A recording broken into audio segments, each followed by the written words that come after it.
شریف میں قبیلہ غامدیہ کی اس عورت کا تذکرہ موجود ہے جو خود آئی تھی، کوئی گرفتار کر کے نہیں لایا تھا، از خود آئی۔ احساس پیدا ہو گیا نا گناہ کا۔ یہاں بہت ساری غلطیاں کر کے بھی لوگ جب اپنی بات کرتے ہیں تو کہتے ہیں کبھی یاد تو نہیں کسی کے ساتھ زیادتی کی ہو، یاد تو نہیں کبھی کسی کا۔ بھئی آپ نے اتنے بڑے ولی ہونے کا دعویٰ کر دیے۔ انسان تو انسان رہتا ہے۔ بڑے بڑے لوگ کہہ گئے کہ یا اللہ اگر انجانے میں بھی بھول گئے ہیں تو ہم سے درگزر فرما، لیکن جب ہم تیار ہی نہیں ماننے۔ حضرت انس بن مالک کہتے ہیں وہ خاتون آئی، وہ پکڑ کے نہیں لایا، کسی 14 دنوں کے ریمانڈ پہ نہیں اسے منوایا گیا، اسے وہ خود بخود آئی اور کریم محبوب علیہ السلام کے سامنے جب وہ کھڑی ہوئی تو اتنے درد سے میں نے کم لوگ روتے دیکھے ہیں جس درد سے وہ روئی۔ عرض کرنے لگی حضور میں غلطی کر بیٹھی ہوں، مجھ سے زنا ہو گیا، مجھے پاک کر دے۔ تو محبوب کریم علیہ السلام نے فرمایا تو کیسے ثابت کرے گی تو نے گناہ کیا؟ یعنی مجرم کو ثابت کرنا پڑ رہا ہے کہ میں گناہ گار۔ یہ وہ کمال ہے کہ انسانوں کو احساس ہونے لگے کہ یہاں ہم غلط ہیں۔ جب اعتراف جرم ہوتا ہے، جب بیماری کی تشخیص ہوتی ہے تو پھر اس کا علاج بھی ہو جاتا ہے۔ حضرت انس بن مالک کہتے ہیں وہ عرض کرنے لگی حضور میرے پیٹ میں ناجائز بچہ ہے۔ حضور نے فرمایا جا جب بچہ پیدا ہو تو پھر آنا۔ وہ 8 ماہ کے بعد آئی تو اس کی گود میں پھول سا بچہ تھا۔ حضور نے فرمایا واپس جا، جب روٹی کھانے لگ جائے تو پھر آنا۔ وہ 2 سال 2.25 سال دودھ پلاتی رہی، پھر جب آئی تو بچے کے ہاتھ میں روٹی کا ٹکڑا تھا۔ کریم محبوب صلی اللہ تعالی علیہ وسلم سے آ کے جب اس نے بات کی تو وہ درد سے روئی، کہنے لگی یا رسول اللہ 3 سال ہونے کو ہیں، میں نے گناہ کیا ہے، میں ساری رات سو نہیں پاتی۔ حضور تڑپتی، اگر اس حال میں مر گئی تو اپنے رب کو کیا منہ دکھاؤں، مجھے پاک کر دے، میرے حال پہ رحم فرمائے۔ محبوب کریم صلی اللہ علیہ وسلم نے بچہ ایک صحابی کو دیا، فرمایا بچوں کی طرح پالنا، اور کہا اسے لے جاؤ، پتھر مار مار کے اسے سنسار کر دو۔ صحابہ کہتے ہیں اسے پتھر لگ رہے تھے اور حضور بے چینی کے ساتھ ٹہل رہے تھے۔ آ کے خبر دی حضور وہ تو وصال کر گئی، انتقال ہو گیا۔ فرمایا یہاں تک تو بات اس کی تھی۔ حضرت انس بن مالک کہتے اب محبوب کریم نے صحابیات سے فرمایا اسے غسل دو، کفن پہناؤ، جنازہ تیار ہو جائے تو مجھے خبر کرنا۔ حضرت انس بن مالک کہتے ہیں غسل ہوا، کفن ہوا، جنازہ تیار ہوا تو حیران ہم تب ہوئے جب میرے محبوب نے فرمایا صفیں بناؤ، میں خود جنازہ پڑھاؤں گا، میں خود جنازہ پڑھاؤں۔ اور سرکار نے جنازہ پڑھایا تو ایک شخص کی زبان سے نکلا حضور اس ملعون کا معاذ اللہ جنازہ جس نے ناجائز بچہ جنا، اس کے لیے آپ دعا کر رہے ہیں، جنازہ پڑھا۔ حضور فرمانے لگے خاموش ہو جاؤ، تم نے گناہ دیکھا ہے، اس کا احساس نہیں دیکھا، تم نے غلطی دیکھی ہے لیکن اس کی توبہ کا انداز نہیں دیکھا۔ اور صاحب کنز العمال نے یہ لفظ نقل کیے ہیں کہ کریم محبوب فرمانے لگے اس نے تو ایسی شاندار توبہ کی ہے کہ اگر میں اپنی ساری امت میں بانٹ دوں تو اللہ سب کی مغفرت فرما دے گا۔ احساس جب پیدا ہو جاتا ہے نا اپنے دل کے اندر کہ یہاں میں غلط ہوں، ان العبد اذا اعترف ثم تاب تاب اللہ علیہ او کما قال نبی صلی اللہ علیہ وسلم، رواہ مشکات۔ حضور نے فرمایا جب کوئی بندہ کہتا ہے نا اللہ میں بھول گیا تھا، اور پھر وہ توبہ کرتا ہے تو رب اس کی توبہ کو فوراً ہی قبول فرما لیتا ہے۔ حضرت عبداللہ بن حذافہ جہاد کر رہے تھے، روم کے عیسائیوں نے گرفتار کر لیا، 1000 آدمی نے مل کے پکڑا، گرفتار نہیں ہوتے تھے صحابی، 1000 آدمی نے گھیرا ڈالا، گرفتار کر کے لے گئے۔ اور جب بادشاہ کے سامنے گئے تو وزیر کہنے لگا بادشاہ بندہ بڑے کام کا ہے، اگر ہمارے قابو آ گیا تو فائدہ دے گا، صحابی ہیں حضرت عبداللہ بن حذافہ، حضرت فاروق اعظم کا زمانہ ہے، اگر قابو آ گیا تو فائدہ دے گا۔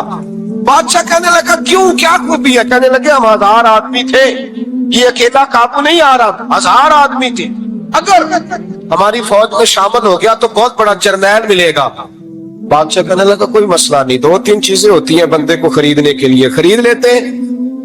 بادشاہ کہنے لگا عبداللہ جتنی دولت تجھے چاہیے میں تجھے دے دیتا ہوں، میرے لشکر میں آ جا، معاذ اللہ اسلام چھوڑ دے۔